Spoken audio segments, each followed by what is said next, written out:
नमस्कार दोस्तों, मैं राजीव आप सभी का स्वागत करता हूं आपके अपने यूट्यूब चैनल जीके महाकुंभ में। दोस्तों, लाइब्रेरियन की जो सीरीज हमारी चल रही है 30 मिनट की, इसमें हम लोगों ने अभी तक 1992 प्रश्नों को कंप्लीट कर लिया है। आज हम उसके आगे के प्रश्नों को देखेंगे। तो 30 मिनट की नॉन स्टॉप सीरीज है ये। पसंद आए तो चैनल को लाइक सब्सक्राइब जरूर कीजिएगा, दोस्तों के साथ भी शेयर कीजिए ताकि सभी इसका जो है बेनिफिट ले पाएं और अधिक से अधिक लोग जो है जुड़े। तो चलिए स्टार्ट करते हैं आज के इम्पोर्टेंट क्वेश्चंस को।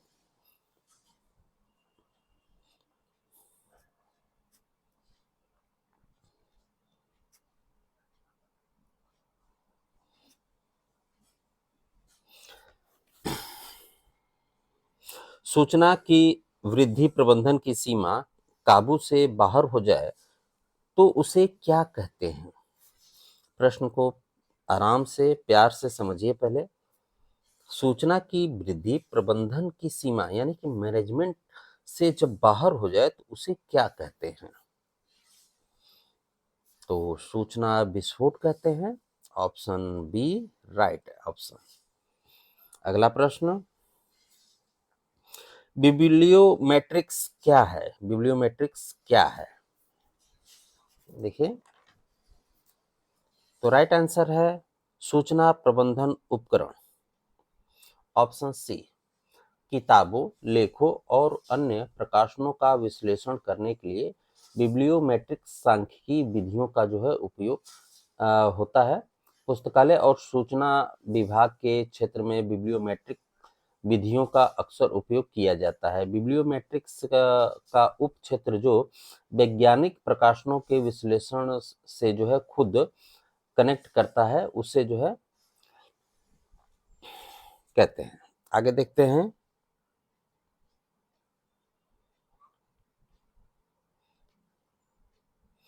अगला प्रश्न हमारा कह रहा है, ये थोड़ा छोटा करना पड़ेगा क्योंकि बड़ा हमें है। सूचना व्यवहार साहित्य के क्षेत्र में सूचना आगम समान के संकल्पना का प्रतिपादन संडा एंड्रेल जेन ने जो है 1997 में किया, जिसमें उन्होंने आई ई के व्यवस्थित अध्ययन को सुकट यानी कि सुकट नहीं सुचारू होना चाहिए था हेतु संकलनात्मक जो है ढांचे का विकास किया था। एंड्रिल्स के अपने अध्ययन में 3 प्रमुख अवयवों को जो है प्रतिपादन किया गया था। तो उसकी पहचान यहाँ पे करना है कि इसमें से कौन सा होना चाहिए।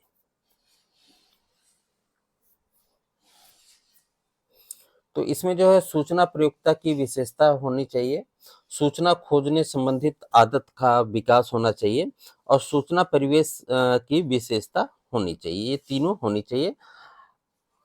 अमाना समाना हुई विशेषताओं सूचना की विशेषताओं ऐसा कुछ नहीं है, ठीक है। ये तीनों जो है होना चाहिए। तो इसमें राइट आंसर देख लीजिए, राइट आंसर ऑप्शन सी में है। आगे देखते हैं। अगला प्रश्न हमारा कह रहा है कि निम्नलिखित में से सूचना की मांग करने वाले किस व्यवहार मॉडल में क्रियाकलापों नामांतर, प्रारंभ, चयन, खोज, सूचीकरण, संग्रह एवं प्रस्तुति की व्याख्या जो है की जाती है? तो कोथाऊ का मॉडल में की जाती है। और सूचना की मांग करने वाला कोथाऊ का मॉडल में क्रियाकलापों को जो है प्रारंभ, चयन, खोज, सूचीकरण, संग्रह एवं प्रस्तुतिकरण की व्याख्या जो है की जाती है। और व्यवहार मॉडल की मांग करने वाली बहुत सारी जानकारी कई शोधकर्ताओं द्वारा जो है प्रस्तुत की गई है। जेम्स क्रिल्सर के द्वारा जो है 1983 में सूचना की जरूरतों को अनिश्चितता के बारे में प्रकाशित पुस्तकालय और सूचना विज्ञान यानी कि LIS साहित्य से प्राप्त जानकारी प्राप्त करने वाले मॉडल का जो है विकास करने वाला पहला था। आगे देखते हैं।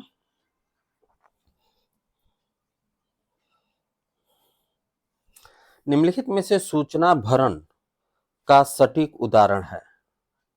इंफॉर्मेशन पेंडिंग का सटीक उदाहरण कौन सा है? तो राइट आंसर ऑप्शन डी, किसी भी पाठ्य का लेख में आवश्यक शब्द अथवा सूचना डालकर उसका और अधिक विस्तार करना सूचना भरण होता है। आगे देखते हैं अगला प्रश्न। अगला प्रश्न हमारा कह रहा है कि मात्रात्मक जानकारी जिसमें संग्रह, विश्लेषण, डाटा की व्यवस्था द्वारा प्रस्तुति का समावेश हो, ऐसे अध्ययन को कहा जाता है। मात्रात्मक जानकारी जिसमें संग्रह, विश्लेषण, डाटा की व्यवस्था द्वारा प्रस्तुति का जो है समावेश हो, ऐसे अध्ययन को कहा जाता है। तो सांख्यिकी कहा जाता है, स्टैटिस्टिक्स कहा जाता है। आगे देखते हैं अगले प्रश्न को। अगला प्रश्न हमारा कथन से रिलेटिव है। अभिकथन है कि सूचना साक्षर में आवश्यक सूचना की प्रकृति और सीमा को अवधारित करने का सामर्थ्य होता है। बिल्कुल होता है। तर्क है कि सूचना साक्षर सूचना निरक्षर की तुलना में आवश्यकता को बेहतर रूप से परिभाषित और मुखरित कर सकता है। दोनों जो है स्टेटमेंट इसमें राइट है। ठीक है, ये दोनों जो स्टेटमेंट दिए गए हैं दोनों जो है राइट है, तो ऑप्शन सी में है। आगे देखते हैं अगला प्रश्न हमारा कह रहा है कि उन 3 सूचना गतिविधियों को चिन्हित करें जिन्हें जेम्स फ्रिक्केल्स ने अपने आईएसबी मॉडल का आधार माना है। जेम्स फ्रिक्केल्स ने जो है 1983 में अपने आईएसबी मॉडल का आधार माना है। तो सूचना का एकत्रीकरण करना, सूचना खोज और सूचना प्रदानता, सूचना अभिकलन नहीं है। Right answer option A. आगे देखते हैं अगला प्रश्न हमारा कह रहा है निम्नलिखित में से कौन सूचना सुरक्षा के लिए खतरा है। सूचना सुरक्षा के लिए जो है कौन सा खतरा है।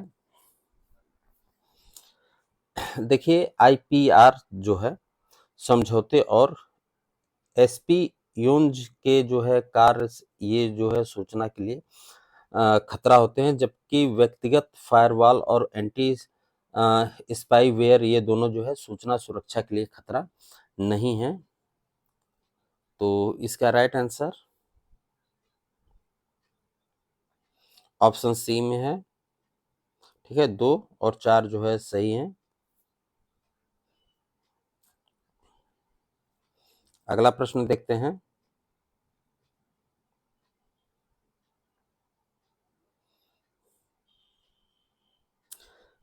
इसको थोड़ा सा समझिए आप, ये जो दिया हुआ है सबसे पहले जो है 1917 का जासूसी अधिनियम, ठीक है, जासूसी अधिनियम और अमेरिका का जो है ये संघीय कानून है जो 15 जून 1917 में पारित हुआ था। इसके कुछ समय बाद ही अमेरिका ने जो है प्रथम विश्व युद्ध में जो है प्रवेश कर गया था और कई वर्षों के बाद संशोधित इसे किया गया। यह मूल रूप से जो है यूएस कोड के शीर्षक 50 में पाया गया था, लेकिन अब शीर्षक 18 अपराध के तहत पाया जाता है। अगला प्रश्न हमारा कर रहा है शब्द इंफॉर्मेशन से आता है। इंफॉर्मेशन शब्द जो है किससे आता है। तो लैटिन भाषा से, ऑप्शन ए।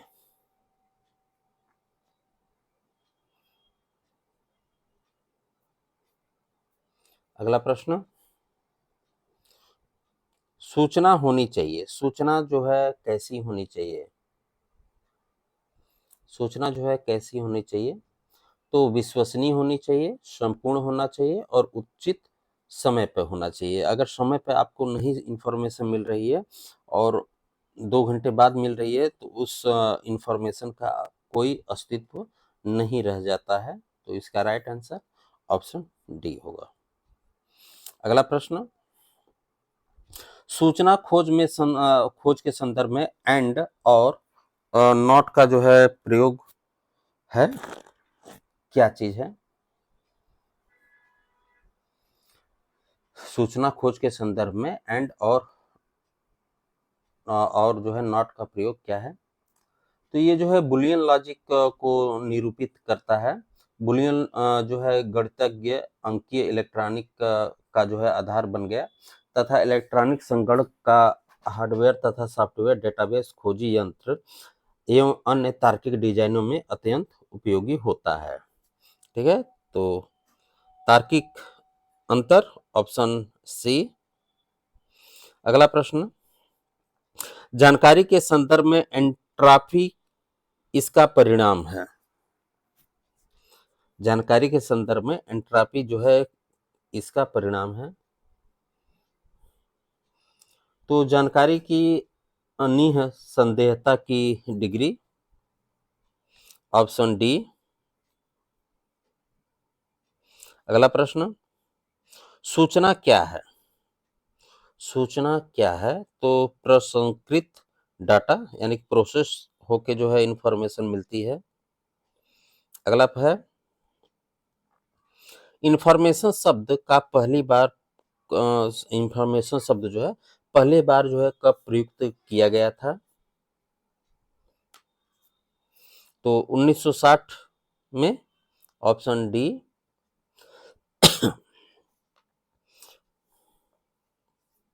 अगला प्रश्न देखते हैं।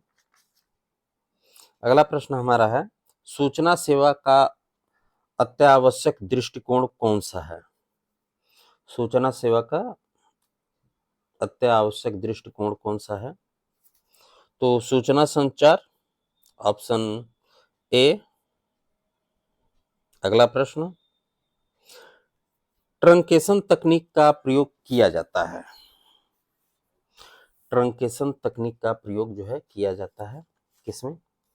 आप भी थोड़ा सा लगाइए अपनी लॉजिक। तो ऑनलाइन इंफॉर्मेशन सेवा में, ऑप्शन बी।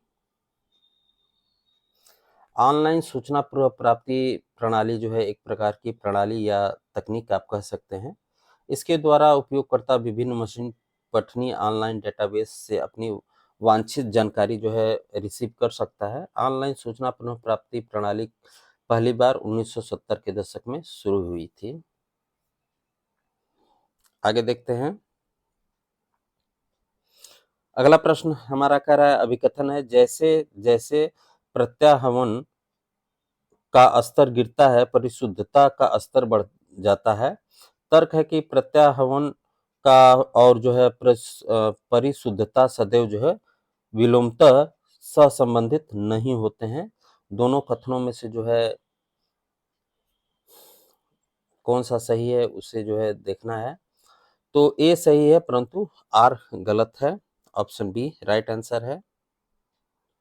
अगला प्रश्न है, सूचना स्थानांतरण शब्द का को जो है किसने प्रतिपादित किया था? इंफॉर्मेशन ट्रांसफर शब्द जो है किसने प्रतिपादित किया था?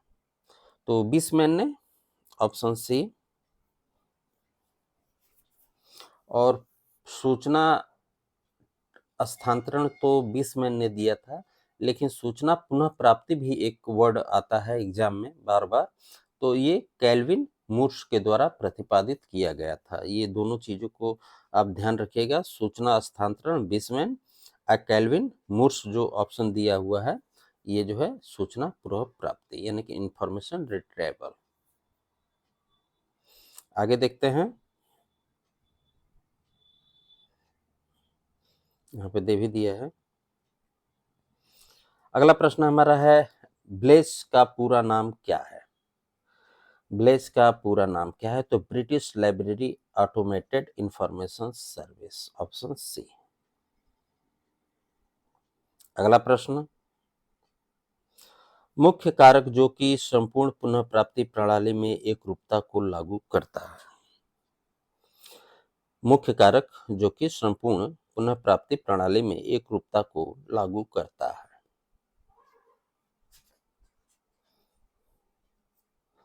तो ऑप्शन ए नियंत्रण शब्दावली, नियंत्रण शब्दावली।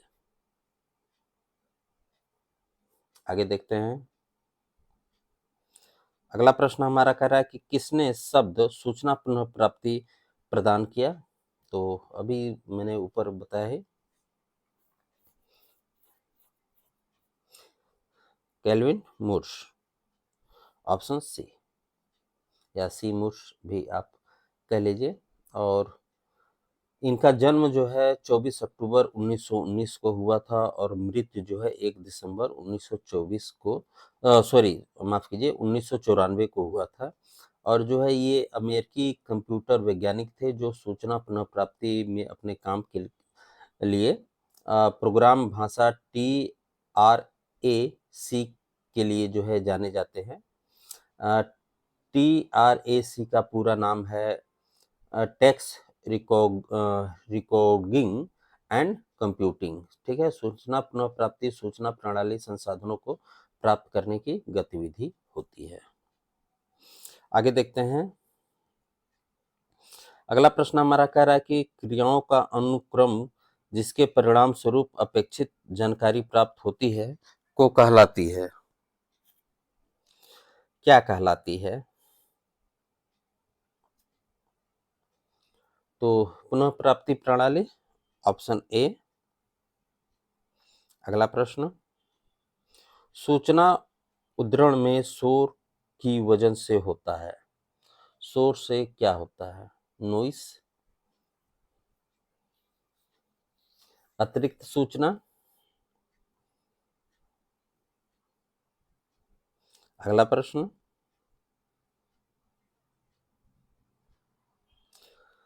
प्रासंगिकता पुनः प्राप्ति और साहित्य शोध में संपूर्ण पुनः प्राप्ति के अनुपात को कहते हैं। पुनः प्राप्ति के अनुपात को क्या कहा जाता है? ऑप्शन बी, यथार्थता। आगे देखते हैं। अगला प्रश्न हमारा है, पुनः भरण और परिशुद्धता अनुपात का प्रयोग सामान्यतः किसके मूल्यांकन के लिए किया जाता है? सामान्यतः जो है किसके मूल्यांकन के लिए किया जाता है? तो सूचना पुनः प्राप्ति के लिए, ऑप्शन ए। अगला प्रश्न, डॉक्यूमेंटेशन के स्थान पर इंफॉर्मेशन रिट्रीवल सर्वप्रथम प्रयोग किया था। किसने जो है किया था? तो केल्विन मूर्स ने, ऑप्शन डी। अगला प्रश्न, अभिकथन है पुनः प्राप्ति प्रलेख के आंशिक भाग की परिशुद्धता उपयोक्ता की सूचना संबंधित आवश्यकताओं के लिए अप्रासंगिक है। कारण है कि व्यवहारिक स्थितियों में प्रत्यास्मरण और शुद्धता सदैव एक दूसरे के विपरीत संबंध रखते हैं।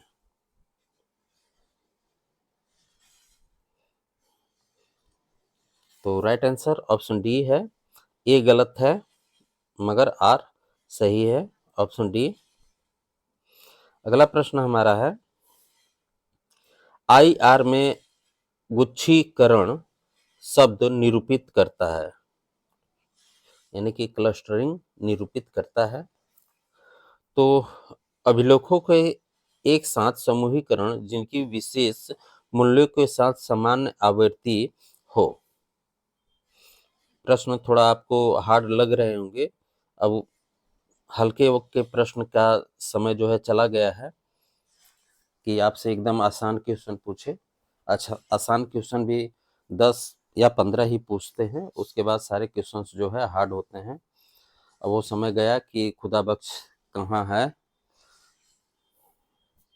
अगला प्रश्न है, उस प्रक्रिया को जो है पहचानिए जिसके साथ दो संकल्पनाएं जुड़ी हैं। सूचना का प्रतिनिधित्व कैसे करें और संरचना की व्याख्या कैसे करें। अधिकांशतः ये ऐसी दुर्जेय समस्या और चुनौतियां जो है समझी जाती हैं जो मनुष्य और कंप्यूटर के सामने इस प्रक्रिया में आती है।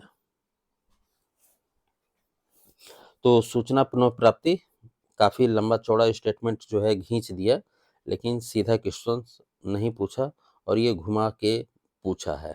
ठीक है, तो ये इसका राइट आंसर सूचना पुनः प्राप्ति है और एनबीएस के एग्जाम में जो है पूछा गया है। एनबीएस के एग्जाम में इस क्वेश्चन को पूछा गया है। क्वेश्चन देखिए एकदम आसान है, लेकिन बिल्कुल ही घुमा फिरा के पूछा गया है। अगला प्रश्न हमारा कह रहा है कि पद अथवा समूह की सूचना पुनः प्राप्ति हेतु स्वचालित वर्गीकरण में अनुसंधान को क्या कहते हैं? पद अथवा अ, पद समूह की सूचना पुनः प्राप्ति के स्वचालित वर्गीकरण में अनुसंधान को जो है क्लैंप सिद्धांत कहा जाता है। ठीक है, ऑप्शन बी राइट होगा। जबकि मूल्यांकन सिद्धांत एक कॉन्सेप्टबल एनालिटिक मॉडल जो है होता है, जो कि किसी भी आधार के मूल्यांकन पर आधारित होता है और गतिशीलता का सिद्धांत जो है मैथमेटिकल्स के क्षेत्र में प्रयोग किया जाता है। अगला प्रश्न देखते हैं। अगला प्रश्न हमारा कह रहा है कि सूचना पुनः प्राप्ति सिस्टम के मूल्यांकन से संबंध कैनफील्ड टेस्ट के निर्देशन में किया गया। किसके निर्देशन में किया गया?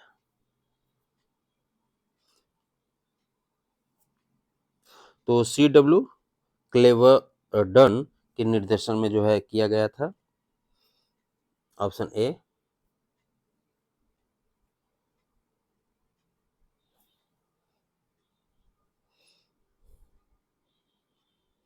अगला प्रश्न, कौन सा यह नियम कहता है कि सूचना पुनः प्राप्ति प्रणाली को उस समय नहीं उपयोग किया जाएगा जब भी ग्राहक के लिए सूचना न पाने की तुलना में सूचना पाना ज्यादा दर्दनाक अथवा कष्टप्रद होगा?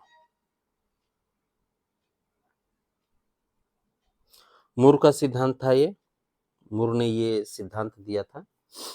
मूर का नियम कहता है कि सूचना पुनः प्राप्ति प्रणाली को उस समय नहीं उपयोग किया जाएगा जब भी ग्राहक के लिए सूचना न पाने की तुलना में सूचना पाना ज्यादा दर्दनाक तथा कष्टदायक होगा। ठीक है, इंपीरियल लॉ जो है 3 है, लोटका, ब्रेडफोर्ड और जिप्स का, ये 3 नियम और भी हैं। अगला प्रश्न है, सूचना साक्षरता प्रस्तुत करने के लिए कौन सी पद्धतियां अपनाई जाती हैं? सूचना साक्षरता प्रस्तुत करने के लिए कौन सी पद्धतियां जो है अपनाई जाती हैं? तो स्वाश्रयी पाठ्यक्रम को भी अपनाया जाता है और पाठ्य चर्चा के साथ जो है केतकी को भी अपनाया जाता है और ऑनलाइन पाठ्यक्रम को भी अपनाया जाता है, इंटर्नशिप को नहीं अपनाया जाता। Right answer option B. अगला प्रश्न, सूचना पुनः प्राप्ति में शोर किस कारण से होता है? शोर जो है किस कारण से होता है? तो अनावश्यक सूचना, ऑप्शन डी। अगला प्रश्न, अभिकथन है कि ग्रंथपरक डेटाबेस में भंडारित डाटा के अभिलेख को पहचान, भंडारण और पुनः प्राप्ति हेतु उसके ग्रंथपरक ब्यौरे के इनपुट होते हैं और कारण है अधिकांश ग्रंथपरक डेटाबेस में सूचीकरण तथा सारणीकरण जो है श्रृंखलाएं होती हैं।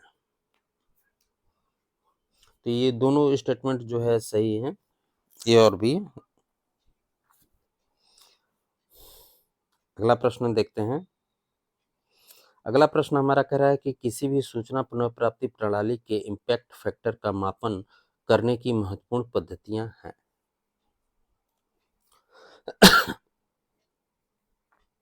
कौन कौन सी पद्धतियां हैं?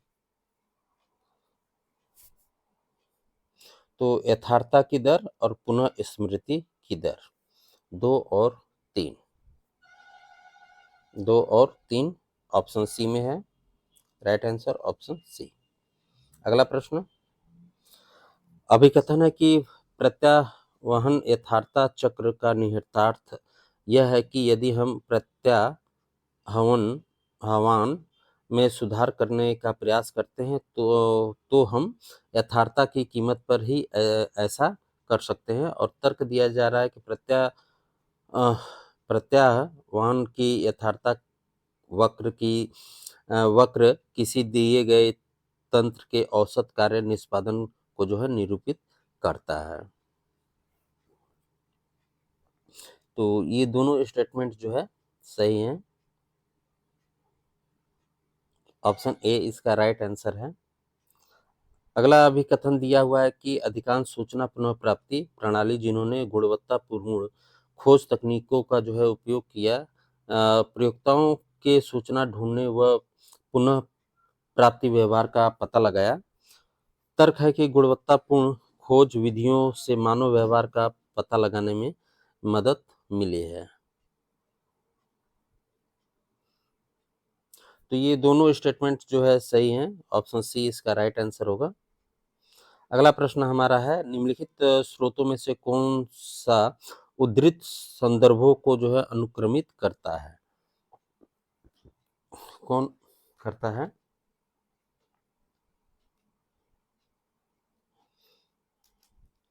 तो इसमें बी और डी जो ऑप्शन दिया हुआ है, बी और डी, स्कोप्स और गूगल स्कॉलर्स। अगला प्रश्न, अभिकथन है, अनुक्रमणीकरण पर आधारित नियंत्रित शब्दावली के लिए बौद्धिक योग्यता की अपेक्षा होती है ताकि प्रलेखों की विचार वस्तु में मुख्य शब्दों को इस प्रकार नियत किया जाए ताकि ये चयनित शब्द विषय को प्रभावित ढंग से निरूपित कर सके। तर्क है कि प्राकृतिक भाषा आधारित अनुक्रमणीकरण पुनः प्राप्ति प्रणालियां जैसे गूगल से अधिकतम परिशुद्धता प्राप्त होती है। तो ऑप्शन आर जो है गलत है, यानी कि तर्क गलत है और अभिकथन सही है। ऑप्शन बी ये सही है परंतु आर गलत है। अगला प्रश्न हमारा है, किसी डेटाबेस में किसी एक विषय पर 100 अभिलेख होते हैं और खोज किए जाने पर 80 अभिलेख पुनः प्राप्त किए जाते हैं। पुनः प्राप्त किए गए 80 अभिलेखों में 60 प्रासंगिक हैं, तो इसका प्रत्यारोपण क्या है? क्या है बताइए? 60। Option A.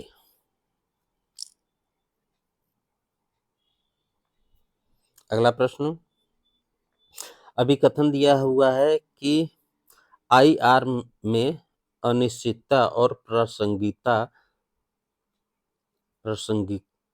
की संकल्पना के बीच संबंध है, लेकिन तर्क में है कि आईआर में अनिश्चितता और प्रासंगिकता दोनों की परीक्षा दस्तावेज मिलान के भाग के रूप में जो है पूर्णतः नकार दिया है। नहीं, ऐसा नहीं है। लेकिन ये स्टेटमेंट ए जो है सही है और आर गलत है। ऑप्शन ए में ही राइट आंसर है। अगला प्रश्न, अभिकथन दिया है कि टीआरईसी को पुनः प्राप्त सूचना पुनः प्राप्ति प्रणाली के मूल्यांकन की अवधारणा की स्थापना का श्रेय दिया जाता है। तर्क है कि सूचना पुनः प्राप्ति प्रयोग की टीआरईसी श्रृंखला ने एक मुक्त परीक्षण घटना और मानक मूल्यांकन परिदृश्य जो है उपलब्ध कराने के लिए विश्व भर में पुस्तकालय सूचना विज्ञान पेशेवरों का ध्यान जो है आकर्षित किया है। तो ये तो सही है। ऑप्शन आर तर्क जो है सही है, लेकिन अभिकथन रॉन्ग है। तो इसमें राइट आंसर ऑप्शन सी में है, ए गलत है और आर जो है सही है।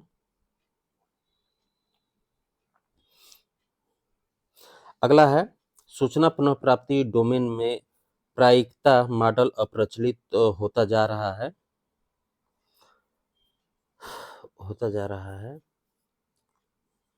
और तर्क है कि प्रायिकता मॉडल प्रथम क्रम प्रयोक्ताओं के लिए जो है सटीक अनुमान नहीं दे पाता क्योंकि अनुक्रमणिका पदों को जो है भारित नहीं किया जाता और पदों को एक दूसरे से स्वतंत्र जो है माना जाता है। एक दूसरे से जो है स्वतंत्र माना जाता है। तो ये जो है दोनों स्टेटमेंट जो दिए गए हैं, ये दोनों स्टेटमेंट सही हैं। अगला प्रश्न देखते हैं। आप लोग भी कहेंगे कि आज मैंने जो है कथन कारण जो है ज़्यादा डाल दिया है, मगर ऐसा नहीं है। आने वाले एग्जामों में आप देखेंगे कि इनकी संख्या जो है सबसे अधिक रहने वाली है। अगला प्रश्न हमारा कह रहा है कि किसी सूचना पुनः प्राप्ति प्रणाली का मूल्यांकन करते समय प्रणाली की प्रभावित सुस्पष्ट हो सकती है, किंतु हो सकता है कि लागत जो है प्रभावितता संतोषजनक न हो। तर्क दिया है कि किसी सूचना पुनः प्राप्ति प्रणाली का लागत स प्रभावितता अध्ययन इस अर्थ में मूल्यांकन है कि प्रयोक्ता की सूचना संबंधित जरूरतों को जो है सर्वाधिक दक्षतापूर्ण और किफायती तरीके से जो है किस प्रकार पूरा किया जाए। तो ये दोनों स्टेटमेंट सही हैं, ऑप्शन सी होगा। तो दोस्तों जो है वीडियो को यहीं पे रोक रहे हैं, और आज का क्लास थोड़ा सा हार्ड था।